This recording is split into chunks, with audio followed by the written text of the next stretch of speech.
whatever happens, this was always about you. He loved her like a loaded gun, dangerous, beautiful, and bound to go off someday. In the smoky backrooms of Los Angeles, their love story was written in blood and betrayal. Before we dive into this dark romance between crime and devotion, make sure you hit that subscribe button, because what you're about to hear isn't just a love story. It's a warning from the underworld itself. Los Angeles wasn't all palm trees and movie stars, not in the alleys where Mickey Cohen grew up. It was a city with two faces, one shining under the Californian sun, the other hidden in shadow. Mickey learned early which one he belonged to. He was born into noise. Not the sound of laughter or lullabies, but of gunfire echoing through cheap apartments and men cursing over poker tables. His mother scrubbed floors till her knuckles cracked, and his father disappeared before Mickey ever learned what a man was supposed to be. All he had were the streets, and the streets were never kind. By 12, Mickey already knew how to throw a punch and take one without crying. He ran errands for bookmakers, carried messages he didn't understand, and learned that money always found its way into the dirtiest hands first. He was small, but his eyes burned with something sharp, the kind of hunger that made grown men uneasy. The city whispered to him. Neon lights called him closer. He'd watch slick men step out of shiny cars, their suits pressed, their pockets heavy. They didn't live by rules, they made them. Mickey wanted that power, that respect. He wanted to be somebody, even if it meant bleeding for it. One night, while delivering a roll of cash for a neighborhood hustler, Mickey got jumped by two older kids. They beat him, took the money, and left him in the gutter. But Mickey didn't cry. He crawled home, face swollen, shirt torn, and sat by the sink, cleaning his own wounds. That was the night he decided. He'd never be the one lying in the gutter again. The next morning, he found the two boys who'd jumped him. One was laughing outside a pool hall. Mickey walked straight up, picked up a broken bottle, and slashed his hand open before the boy could blink. The other ran. Mickey didn't chase. He just watched the blood drip down and smiled, calm as Sunday morning. It wasn't rage, and it was clarity. Word spread. The little kid with the quiet eyes wasn't afraid of anything. Soon the hustlers started trusting him again, not with errands, but with collections.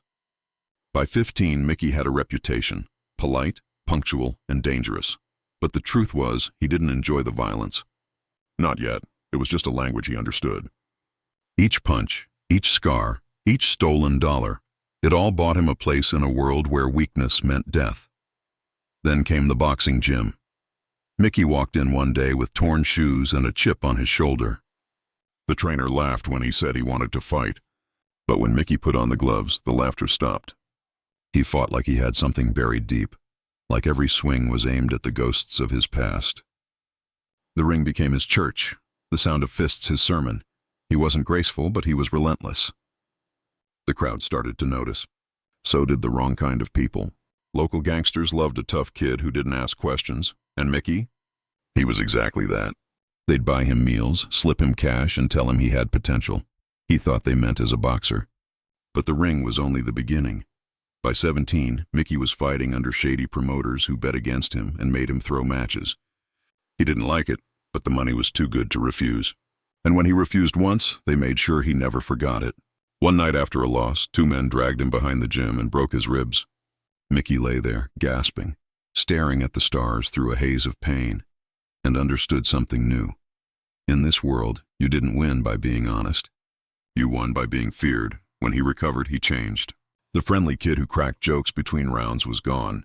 Now he trained in silence, fought like he meant to kill, and stared through people instead of at them. His punches grew heavier, his smile rarer. The gym owner called him the Quiet Storm. The newspapers started printing his name. Mickey Cohen, the fighter from the wrong side of town. But behind the headlines, darker forces were already watching. One evening, a man named Lou Rizzo came to see him. Lou was a small-time mobster with a big-time attitude, slick hair, gold rings, and a smile that never reached his eyes. He told Mickey he could make real money, more than the ring would ever pay. Mickey didn't hesitate. He'd been fighting all his life. Now it was time to start winning. Lou put him to work as muscle for the bookies, running protection, collecting debts. It was supposed to be temporary. But the money came fast, and Mickey discovered something addictive about fear. Not his own, but the kind others felt when he walked into a room. The streets that once beat him down now bowed their heads. The men who'd mocked him now paid him to stay alive. And somewhere inside that cold, quiet kid, a seed of ambition began to grow. But every story of rise begins with a moment of fate, and Mickey's came on a humid night in a downtown nightclub. That's where he first saw her, Evelyn. She wasn't like the other women who hung around Gangsters. She carried herself with grace, like she didn't belong in that smoke-filled den.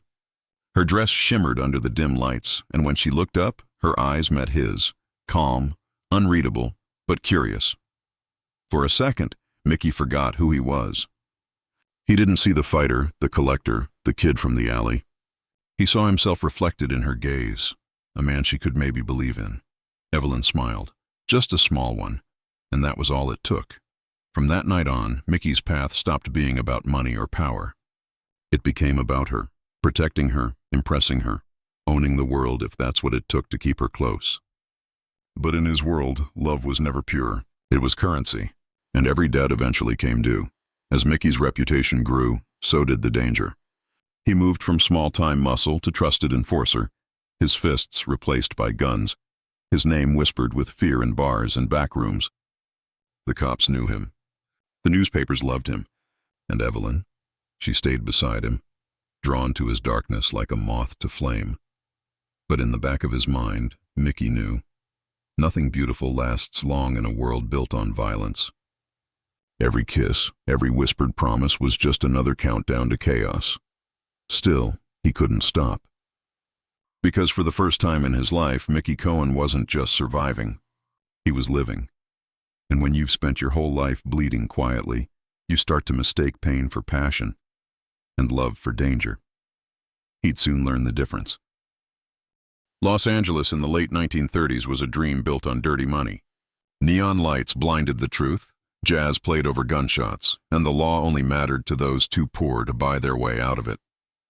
Mickey Cohen was no longer the scrappy kid from Boyle Heights. He was a man who knew how to turn blood into gold. By then, his knuckles had broken more bones than he could count, and his name carried weight in places where fear was the only currency. He was Lou Rizzo's top earner, the man you called when someone needed convincing. A debt unpaid? Mickey would collect it. A rival making noise? Mickey would silence him. He didn't do it out of cruelty. He did it because the streets demanded it. But Mickey wasn't satisfied. He'd seen men like Lou before, middlemen who thought they were kings. They ended up in shallow graves. Mickey wanted more. He wanted his own empire, his own rules, and as his ambition grew, so did the distance between him and everyone else. Except Evelyn. Evelyn saw sides of him no one else did. The tenderness buried under the armor, the quiet way he'd stare at the city skyline after a long night, wondering if any of this would ever mean something. She loved him. Not the gangster, not the fighter, but the man who still flinched at thunder because it sounded too much like gunfire. But even love had to compete with power. One night, in a smoky bar off Sunset Boulevard, Mickey overheard a conversation that would change his life. Two men were talking about a new player coming from Chicago, a man who'd made a name running illegal gambling operations for the outfit. Benjamin Bugsy Siegel. The name was already legend. Ruthless. Brilliant. The kind of man who could turn a city into his playground. Mickey listened, pretending not to care. But something in that name called to him. Bugsy represented everything Mickey wanted to be, not just feared, but respected. A gangster with style, class, and control. A week later, fate introduced them. It happened in the back room of a Beverly Hills club, the kind of place where laughter sounded expensive. Bugsy was sitting with his usual entourage, talking business in that calm, charismatic way that made even his enemies lean in closer. When Mickey walked in, Bugsy looked up and said, "So you're the kid making all the noise downtown?" Mickey didn't smile. "Guess it depends who's listening." Bugsy liked that answer. He offered Mickey a drink, and that night, over whiskey and smoke, a new partnership began. Under Bugsy's wing, Mickey rose faster than anyone could have predicted. He became his right hand in L.A., managing gambling houses, collecting payouts, and keeping the cops in line with bribes that could buy silence for miles. It was the golden era of organized crime in Los Angeles, and Mickey Cohen was at the heart of it. He wore suits tailored to perfection, carried a Colt under his jacket, and drove through the city like he owned it.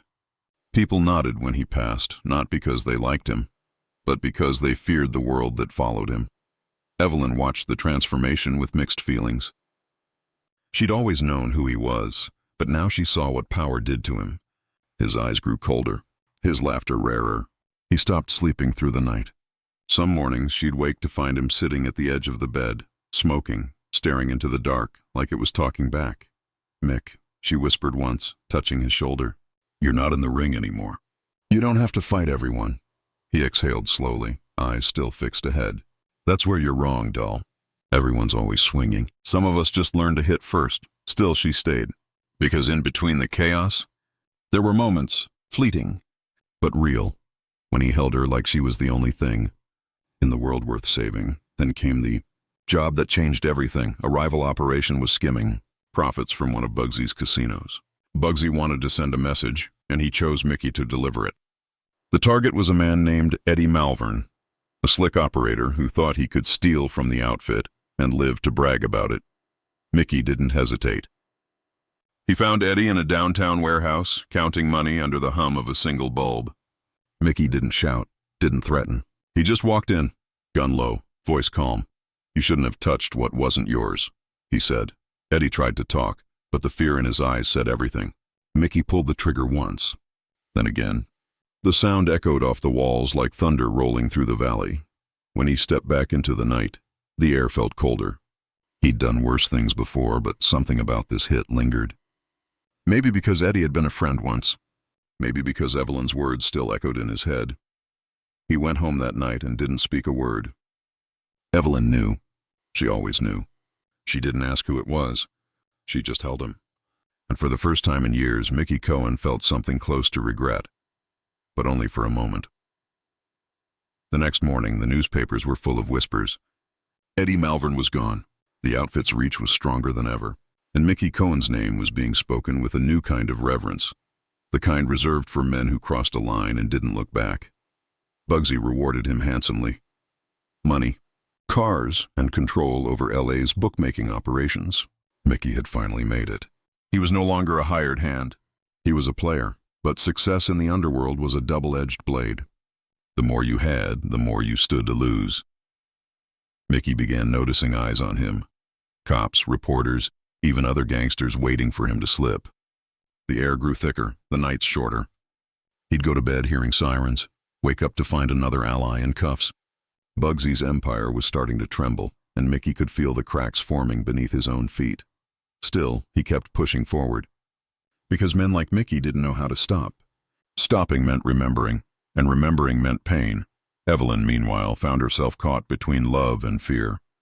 She'd go out to dinner with him and see the way people looked, a mix of awe and terror. She wanted to believe there was still a way out, that one day they could leave it all behind.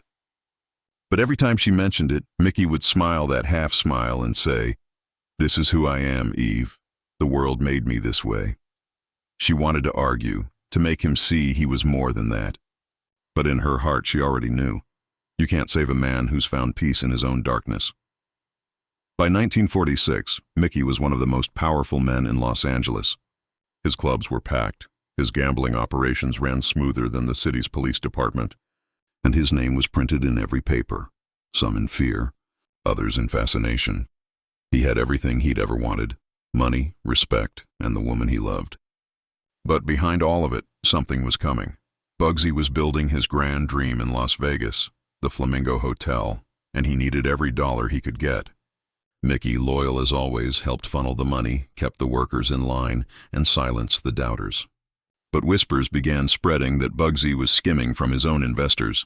And in the world they lived in, whispers were as deadly as bullets. Mickey ignored them at first. Bugsy was his mentor, his brother in arms. But the day Evelyn came home with tears in her eyes, saying she'd overheard men planning something against Bugsy, Mickey realized the tide was turning. He tried to warn Bugsy, but power makes even smart men deaf. Bugsy brushed it off, confident no one would dare touch him. He was wrong. A few weeks later, Bugsy Siegel was shot dead in his Beverly Hills home, his empire crumbling overnight. And as Mickey stared at the headlines the next morning, a chill ran down his spine. The throne was empty now. The city needed a new king. He poured himself a drink, looked out the window at the neon glow and whispered, "Guess it's my turn." The night Bugsy Siegel died, Los Angeles held its breath. One bullet ended a legend, but in the underworld, death was never an ending. It was a vacancy. And Mickey Cohen, the boy who once slept in alleys, was ready to claim the throne. He didn't inherit Bugsy's empire by accident. He took it, one deal, one bullet, one betrayal at a time. Within months, every gambling operation, bookmaking ring, and protection racket that once answered to the outfit now whispered Mickey's name with fear and respect. The city belonged to him, from the Hollywood Hills to the gutter, and beside him stood Evelyn, radiant as ever, the only calm in his storm. To the public, they were the glamorous couple of the LA underworld, sharp suits, diamonds and luxury cars rolling down Sunset Boulevard. Photographers caught them leaving nightclubs, smiling under the flashbulbs. But behind the smiles was a world of shadows and secrets. Evelyn had everything she'd ever dreamed of, but she was learning that power didn't just come with enemies. It came with ghosts. Mickey ran his empire like a general at war. Every man had his role. Every dollar had its place. He ran bookmaking houses disguised as cafes, gambling dens behind dry cleaners, and entire city blocks paid to keep their mouths shut. He bribed cops by the dozen and politicians by the handful. He was everywhere and nowhere, a ghost wrapped in silk and gunpowder, but absolute power demands constant paranoia. Mickey trusted no one, not even his closest lieutenants.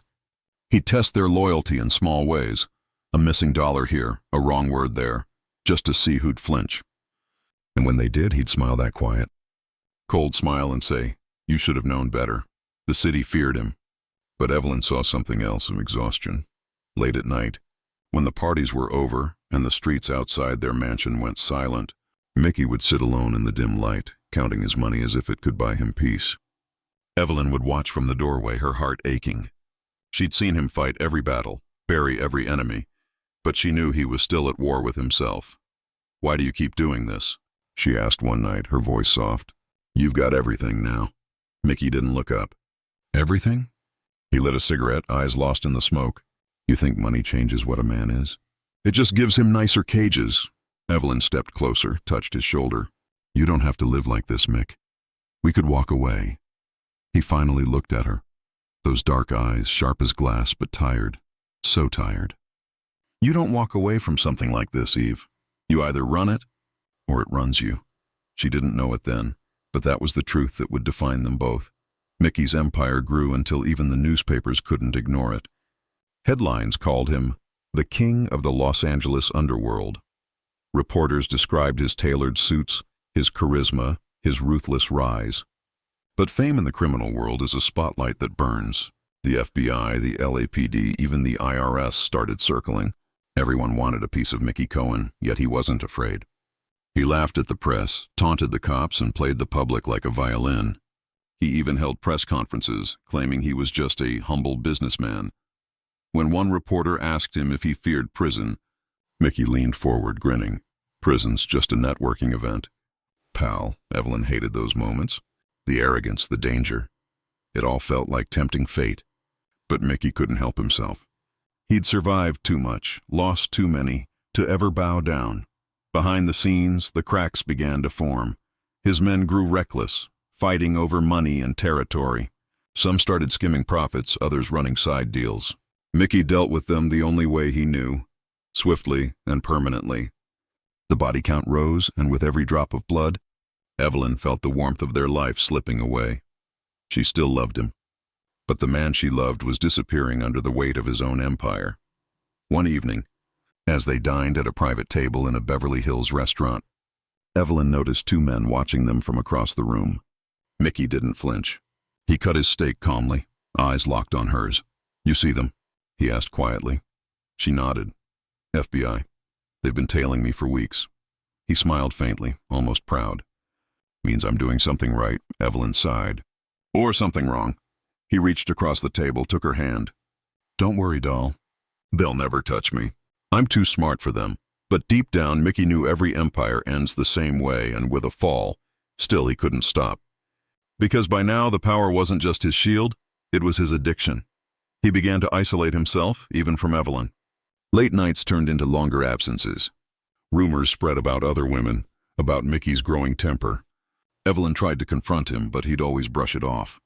"It's business," he'd say, "or you wouldn't understand." She did understand. She just didn't want to admit it. The breaking point came one night in 1950. Evelyn came home to find Mickey pacing the living room, a pistol in one hand, whiskey in the other. His suit was torn, his face bruised. "What happened?" she gasped. He didn't answer right away. Then he muttered, "They tried to kill me." "Who?" "Everyone." He laughed, bitter and wild. "My own guys, feds, maybe even Vegas, doesn't matter." He looked up, eyes burning. "I'm still here." Evelyn froze. For the first time, she saw not the man she loved, but the monster he'd become. That night, she begged him to leave the city, to start over somewhere new. But Mickey just poured another drink and said, "You don't walk away from the streets, Eve. You just give them your body or your soul. Sometimes both." The next morning, the newspapers printed a new story. Federal raids across Los Angeles. Mickey Cohen's operations under investigation. His men arrested, properties seized. His kingdom trembling. The walls were closing in. Evelyn stood by him through it all. The trials, the police harassment, the endless nights of fear. She sat in the courtroom as the prosecutors listed his crimes, her hands shaking but never leaving her lap. And when the verdict came, guilty of tax evasion, she didn't cry. She just looked at him, eyes full of a love too heavy to carry anymore. As they led Mickey away, he turned to her and said softly, "Don't wait for me, Eve. The city doesn't keep its promises." She didn't. By the time he got out, the mansion was empty. No Evelyn, no laughter. Just silence echoing through the halls where they'd once dreamed of peace. Mickey had conquered Los Angeles, but in the process, he'd lost the only thing that ever made it worth it. The king was alone now. And though the city still bowed to him, Mickey Cohen had begun his slow, inevitable descent, not with a bang, but with the quiet weight of regret. Outside his window, the neon still glowed. The music still played. But for the first time in his life, Mickey didn't feel like part of it. He'd built his empire on lies, and now he was left to live inside one. The empire had cracks long before it collapsed. Mickey just refused to see them. To him, loyalty was supposed to be unbreakable, like the code of the streets he grew up with. But codes don't mean much when the money starts drying up and the walls start closing in.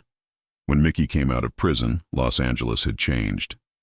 The new gangsters wore cleaner suits, smiled for the cameras, and made deals in boardrooms instead of back alleys. Mickey's old ways, fists, fear, and fire, looked outdated in this new era. But he wasn't ready to fade away. He still had a few soldiers left, a few connections in the city's underbelly, enough to make a comeback. But what he didn't have anymore was trust. His rivals had multiplied during his time away. The cops had new weapons, new laws. And Evelyn, she was gone. Her absence haunted him worse than any prison cell ever could. Some nights he swore he could still hear her voice, calling him home. But home was just another word for what he'd burned down. Mickey tried to rebuild. He opened new clubs, tried to reestablish the bookmaking operations. But everything felt hollow. His name still drew attention, but it was the wrong kind. Cops tailing his car. Journalists waiting outside his door. The old fear in men's eyes had turned into pity. For a man like Mickey Cohen, pity was worse than death. He still walked with swagger. The same expensive suits, the same cold smile, but deep down he knew the truth. The game was over. His enemies didn't have to kill him. Time was doing it for them. Then one night, the past came calling. It started with a meeting, a chance to get back into the big leagues. A new syndicate was moving into Los Angeles from the East Coast, looking for someone with experience, someone who still had the respect of the streets. Mickey's pride lit up like a dying flame, catching one last spark. He agreed to meet them. The rendezvous was set at an old warehouse by the river, a place that smelled of rust, oil, and old ghosts. Mickey arrived alone, his pistol tucked under his jacket, the air heavy with rain. Inside, 3 men waited. They were younger, smoother, the kind of gangsters who'd never dirtied their hands. One of them, a man named Frankie LaRosa, greeted him with a smirk. "Mr. Cohen," he said. "An honor, Mickey didn't bother shaking hands. Cut the small talk. You wanted to do business. Let's talk business. Frankie smiled wider, leaning against a crate. Thing is, Mick, times have changed. The city's different now. We respect what you built. But the old ways? They're bad for business. Mickey's jaw tightened. So what is this? You want me out of the way? Frankie shrugged. Not out of the way. Just out of sight. The room went quiet. Then Mickey saw it. The slight movement in the shadows. The glint of metal. He drew first. The gunfire erupted like thunder, echoing across the empty riverbank. Mickey dove behind a stack of barrels as bullets shredded the air around him. Two of the men went down fast, but a third got close enough to graze his shoulder. The pain didn't stop him. It never did. When the smoke cleared, Frankie LaRosa was slumped against the wall, bleeding out. Mickey stood over him, chest heaving. Times change, Mickey muttered, but cowards don't. He left the warehouse limping, clutching his wound. But the damage was done, not just to his body, but to his legend. Word spread fast. The newspapers called it a gangland dispute. The cops called it an opportunity. Within days, raids hit every one of Mickey's remaining operations. His houses were searched, his accounts frozen, his men arrested. He'd survived gang wars, betrayal, and prison. But this was different. This was the city itself turning against him. For the first time, Mickey realized what it meant to be truly alone. He retreated to a small house in the Hollywood Hills, the kind of place he used to mock, now his only refuge. Nights were spent staring out over the city lights, wondering how it all slipped through his fingers. The phone never rang. The doors never knocked. The King of Los Angeles was just another forgotten name, until one night. It did ring. The voice on the other end was one he hadn't heard in years. Soft, steady, familiar. Evelyn. Mick, she said quietly. You shouldn't have called attention to yourself. He froze. You've been watching. I've been surviving. There was a pause. You need to leave the city, tonight. He laughed bitterly. Where would I go, Eve? You know me. I don't run. Mick, please. They're not playing games anymore. The feds want to make an example out of you. If they don't get to you first, the others will. Her voice cracked, and for a moment, the silence between them was filled with everything they'd never said. Eve, he said softly. You ever regret it? Us. I regret that you loved me like you loved a loaded gun, she whispered. You held me close, but you always knew it could go off. The line went dead. That was the last time Mickey ever heard her voice. 2 nights later, his car exploded outside a cafe in Brentwood. The newspapers said it was a rival hit, but the truth was murkier. Some said the government wanted him silenced. Others said his own men had turned. Mickey survived, barely, but his body never fully recovered. His legs were shattered, his face scarred. For weeks, he lay in the hospital, surrounded by guards and flashing cameras. The once fearless kingpin, now a broken man confined to a bed. Reporters hounded him, but he refused to speak. When asked if he regretted his life, he only smiled and said, regrets for people who had choices. After his release, Mickey faded from the headlines. He lived quietly, away from the world that had once bowed to him. The FBI kept tabs on him, but they knew he was no longer a threat. He was just another ghost wandering through a city that had moved on. Sometimes he'd drive, slowly, painfully, past the old clubs, the old bars. Most were gone now, replaced by movie theaters and diners. The empire he'd built was dust, but he didn't mourn it. He just watched it, the way an old soldier watches a battlefield long after the war has ended. In his quiet moments, he thought of Evelyn, her laughter, her perfume, the way she looked at him before fear took her eyes. He wondered if she'd ever think of him, the man who loved her too fiercely, too dangerously. He'd built an empire, lost it all, and lived to tell the tale. But for Mickey Cohen, survival wasn't victory. It was punishment, because in the end the city didn't kill him. The city forgot him, and for a man who'd built his entire life on being remembered, that was the cruelest death of all. The city moved on without them. The streets that once whispered Mickey Cohen's name now hummed with the sound of traffic, tourists and new hustlers chasing their fleeting moments of glory. But if you listen closely, really closely, you can still hear the faint echo of a man's footsteps, polished shoes tapping down Sunset Boulevard, and the soft hum of a woman's voice. somewhere in the dark, humming a tune that once belonged to them both. Mickey Cohen didn't die with a bang. Not the kind he'd always expected anyway. No drive-by, no bullet to the back of the head, no dramatic last stand under neon lights. Instead, his empire fell piece by piece, faster than he could rebuild, slower than he could admit. The city that had once feared him, that had bent to his will, learned to ignore him. And that, perhaps, was the cruelest punishment of all. He'd lost Evelyn long before he ever admitted it, maybe even before he rose to power. Love like theirs, built on fire and fear, can only burn for so long before it consumes everything around it. When she walked away, she didn't take his money or his secrets. She took something far worse, his reason to care. He still sent her gifts, even after the walls began to close in, perfume, jewelry, sometimes a note that said nothing more than "for what we were." But they were never returned, never acknowledged. Evelyn disappeared into quiet places, the kind of neighborhoods that didn't know or care who Mickey Cohen was. Maybe she found peace there, maybe not. But one thing was certain. She had left behind the woman who once danced in the glow of his chaos. When the feds finally came for him again, Mickey didn't fight. He just smirked, that same crooked grin that had once charmed movie stars and scared rivals. He walked out in cuffs like a man heading to dinner. The cameras flashed, the reporters shouted questions, and for a moment, just one, he turned his head toward the street corner, as if expecting to see her watching from the shadows. She wasn't there.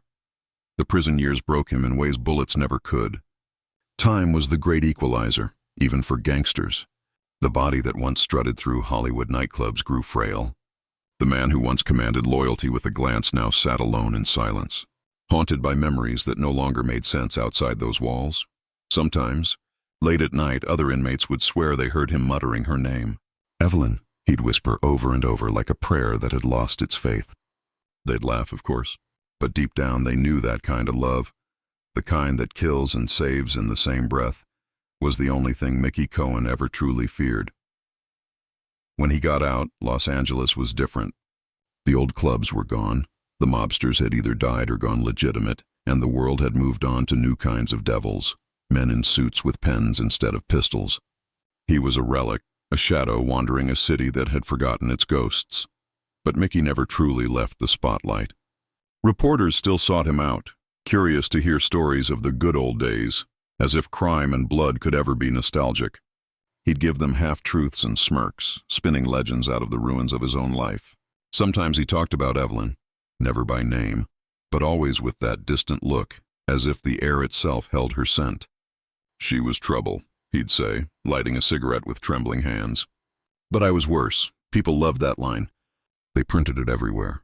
What they didn't print was what came next. A quiet pause, a flicker of pain in his eyes, and then a whisper he thought no one heard. "I'd do it all again." In his later years, Mickey lived alone in a small house on the edge of Beverly Hills. Not the grand mansions he used to party in, but something modest, quiet, too quiet. The walls were lined with photographs of people long gone, faces frozen in time, wearing the smiles of those who didn't yet know how the story would end. He'd sit by the window at dusk, watching the city lights come on one by one, like sparks in the dark. He'd sip his whiskey, sometimes talk to himself, sometimes to the ghosts. "They don't make 'em like us anymore," he'd mutter. Maybe he was right. Evelyn by then was a mystery. Some said she remarried, others claimed she died young. But there's one story, the kind whispered by old-timers who remember, that one night, years after Mickey's release, a woman left flowers on the steps of a crumbling building in East LA, the same spot where Mickey had once taken her to dance in secret. Before the world knew their names, no one saw her face. No one knew her name. But the next morning, Mickey Cohen was found sitting by his window, the faintest smile on his lips, a glass in his hand, and an old record playing softly, their song. He'd slipped away sometime during the night. Peacefully, they said, maybe for the first time in his life. The city didn't mourn him. Not really. The headlines were short, the obituaries colder than the man himself. Just another gangster gone. But the streets, the old streets he once ruled, remembered. Every corner, every alleyway where a deal was made or a life was lost, carried a piece of his story. And in certain bars, the kind hidden behind false doors and smoky mirrors, You can still hear his name in the whispers. Mickey and Evelyn. The king and the queen. The kind of love that burns too bright to last, but leaves a mark that never fades. Because that's the thing about legends. They don't die. They just turn into stories. And stories, when told often enough, start to sound like truth. So the next time you walk through Los Angeles at night, past the neon signs and the flicker of forgotten dreams, listen closely. You might just hear it, the echo of a laugh, the clink of a glass, and a voice, low and rough, saying, "Don't fall in love with a loaded gun." Because Mickey did, and he never survived it.